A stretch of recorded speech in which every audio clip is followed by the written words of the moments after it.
Have you ever wondered what life would be like if we had no moon? When you're on your way home, look up at the sky tonight and think, what if we had no moon? 4.5 billion years ago, that was way before your birth, a watery planet spun through the cosmos. We have come to call it Earth, a smaller planet Orpheus and our Earth collide, blowing half of that water out into space when it whacks us in the side.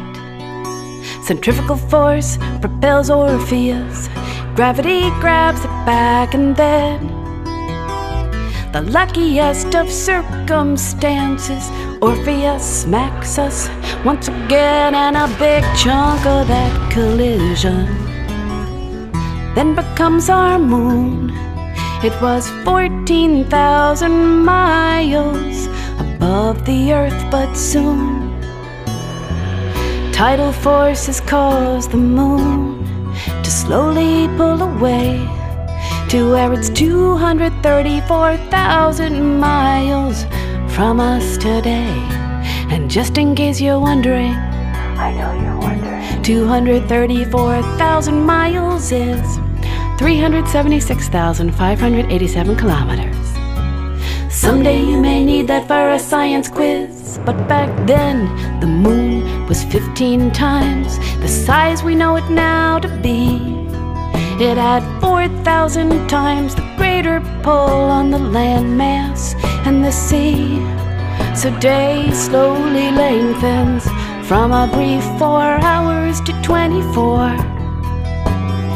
Brand new life forms keep evolving on the ocean floor, and millions and millions and millions of years go by.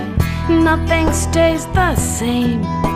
The moon gets all the credit, the moon gets all the blame. Have you ever wondered what life would be like if we had no moon? When you're on your way home, look up at the sky tonight and think, what if we had no moon? The moon's gravity pull keeps the Earth's tilt at a constant 23 degrees, keeps our seasons stable. We don't fry or freeze. But if you take away the moon, the Earth wobbles like a top, from 0 to 90 to 0 to 90 degrees, and that wobble and it never stopped. Snow would fall in Egypt, polar ice caps boil, islands disappear forever along with fertile soil. And I don't mean to scare you, but the moon is still pulling away. Remember I said it started out at 14,000 miles, and it's 234,000 miles from us today. When the Apollo mission went to the moon, they left reflectors there. They zapped them with laser beams that zip right back to us through the air. So we know the moon is moving away at the rate of 1.5 inches a year. Someday, I'm not saying it'll be soon, but it just won't be the same down here. And there is talk of damming up the oceans to slow the moon's retreat, or hijacking one of Jupiter's moons. That would make one mean feat. Europa is the moon of Jupiter, they think could save our civilization. But who of us is brave enough to lead such a risky invasion? Have you ever wondered what life would be like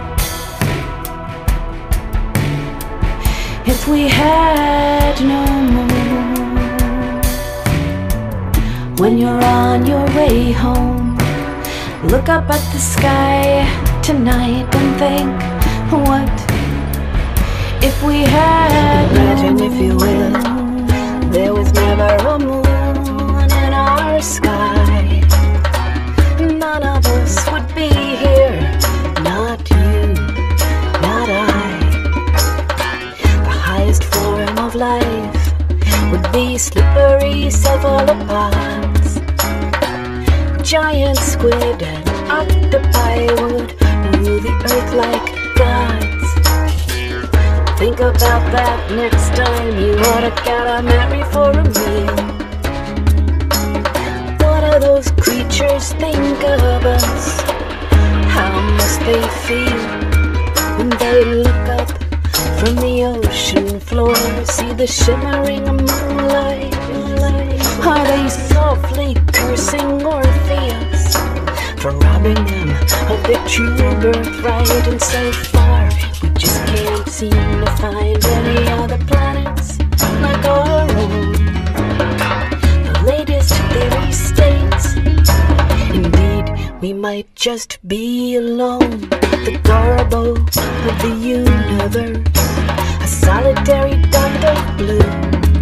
If the moon is not responsible, then have you ever wondered what life would be like if we had no moon? When you're on your way home, look up at the sky tonight and think, what if we had no moon? When you're on your way home, look up at the sky tonight and think, what if we had